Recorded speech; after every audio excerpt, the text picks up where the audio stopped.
NCAA Pick'em Boys 2026. We are here. We've made it. Welcome back, everybody, and everybody that is new. Welcome.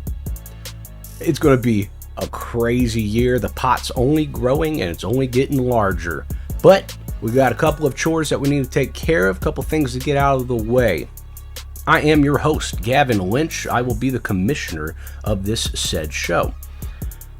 I've been doing it since 2022, I believe, and we're kind of growing this league into a whole bigger ordeal than I ever thought it would be. So thank you to everybody that has participated and continues to participate.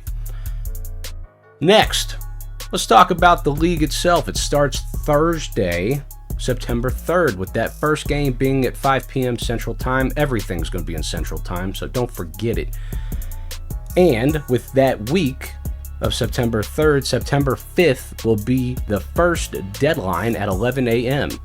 And for those that are new, every Saturday at 11 a.m. on the regular season, the picks are due and will be locked, okay? And we'll go into a couple of rules and all sorts of stuff here in a little bit, okay?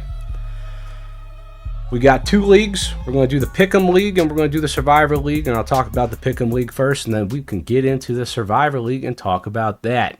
So, let's learn a little bit about the Pick'em League.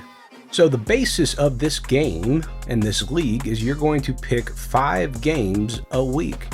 And it's very easy to pick winners, but that's not what we're going to do. We are going to pick the spread instead. Now, I will get into what the spreads are and give you a tutorial on that on the end of this video.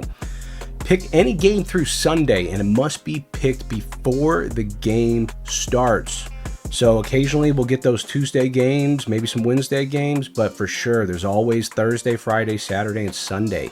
And you can pick any of those games, but you have to make sure you pick them either before the Saturday 11 a.m. deadline or before the game is actually played.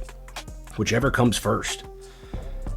Now, something that I screwed up last year that we have rectified and have fixed is that if you do not submit in time, I will randomize the picks for you. I don't pick them myself, they just get automatically picked. And if there is a situation where someone can't get a hold of Wi-Fi, can't get into the app, can get me their picks before the game starts, then maybe I could help you out, but we'll see. Now, the top 5 best records at the end of the regular season will be paid out, and as soon as all the money comes in, we will talk about the pay structure. So, listen, if you don't want to follow all of the rules, let's just say pick 5 games a week before Saturday at 11 a.m. Pretty simple. And you'll get the whole slate on your app, and you could just pick 5 at random if you wanted to. But if you wanted to do some research and learn some things, then yeah, you could do that too. But very simple. And I also want to shout out at least the last 3 winners that I can remember. Stephen McCarthy, Zach Allgaier, and Mark Nartz. Y'all 3, congratulations. They have gotten progressively larger pots as time goes on. So I think that's pretty exciting. Now, if I missed any winners or got them wrong, I'm sorry. Time flies. But you got your trophies to prove it, so I guess that works out. Now, let's get into our second side bet, Pick'em Survivor. All right, let's talk Pick'em Survivor 2026. Pretty simple. It's a $10 entry. You get 1 life. No takesy backsies, okay? It's 1 pick a week, and we'll get into that a little bit, and it's winner take all. No 5th place, no 4th place. It's only 1st place gets the whole pot. And the last survivor will take it all. Let's get into a couple of the rules. Alright, so basically the timeline of how this side bet works is pretty much the same as the regular league. Each week you need to pick 1 team to win outright. No spreads involved on this one. You only got to pick 1 team. And same as the Pick'em League, you can pick any game through Sunday, but it must be picked before that game starts. So once again, either pick it before the game starts or before the Saturday 11 a.m. deadline, whichever comes first. And same as the Pick'em League, if the picks are not submitted by 11 a.m. Saturday, the app will automatically pick a team for you to use and, hope for the best. And once you get a pick wrong, you're out. You're out for good. This is why it's Survivor. There's no second lives here. And here's the catch. You can only use that team one time in the season. So if you picked Alabama to win week 1, well, tough luck. You can't use it the rest of the season. So you need to be calculated on what teams you decide to choose first. Maybe go for some easy wins. So that's kind of the strategy of the Survivor League. So that's basically the 2 leagues that we got. We got the Pick'em League for $75 buy-in with the top 5 getting paid out with the pot over $1,500. And then also we got the Survivor League that, I think the pot will probably be somewhere around, $200 is my guess. Winner take all. So we got 2 bets to go with. Y'all guys can choose both, one or the other. Doesn't make a difference to me, but those are the 2. If you have any more questions, please contact me directly or, someone that's played this game before, and they can certainly help you out. It's a lot easier than you think. Now, the spreads themselves. I'm going to plug a old part of a video in the past that I think does a really good job of explaining what spreads are in a football game. Now, here's an example of a spread of a football game. Now, it's very easy to predict winners at times, like saying Alabama's going to beat Vanderbilt. That's pretty easy to decide. However, it's a lot harder to say by how much. So that's what these spreads are for in these football games. So if you look at this here, the Kansas City Chiefs against the 49ers, we could see that the Chiefs are projected to win by 1.5 points. So the minus 1.5 that you see on the screen refers to how much they are going to win by.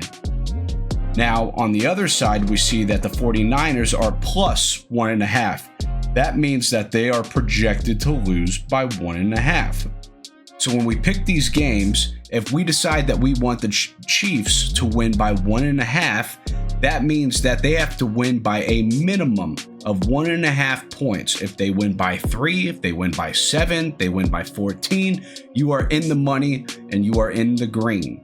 Now, if they only win by 1 point, you are now out of the money because they were projected to win by 1.5. Now, on the other side, the 49ers, they are projected to not lose by more than 1.5. So if they lose by 7, you are out of the money. They lose by 2, you are out of the money. But if they lose by 1 or even win the game, you are in the green.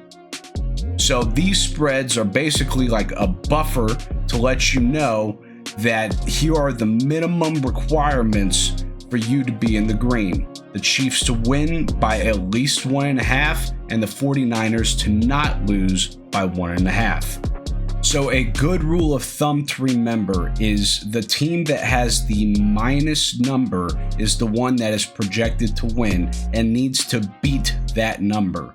The team that has the plus number is the one projected to lose, and they cannot lose by more than that number. So an example final score here, Alabama wins 28-19. The original spread was Alabama to win by 14 or Alabama minus 14.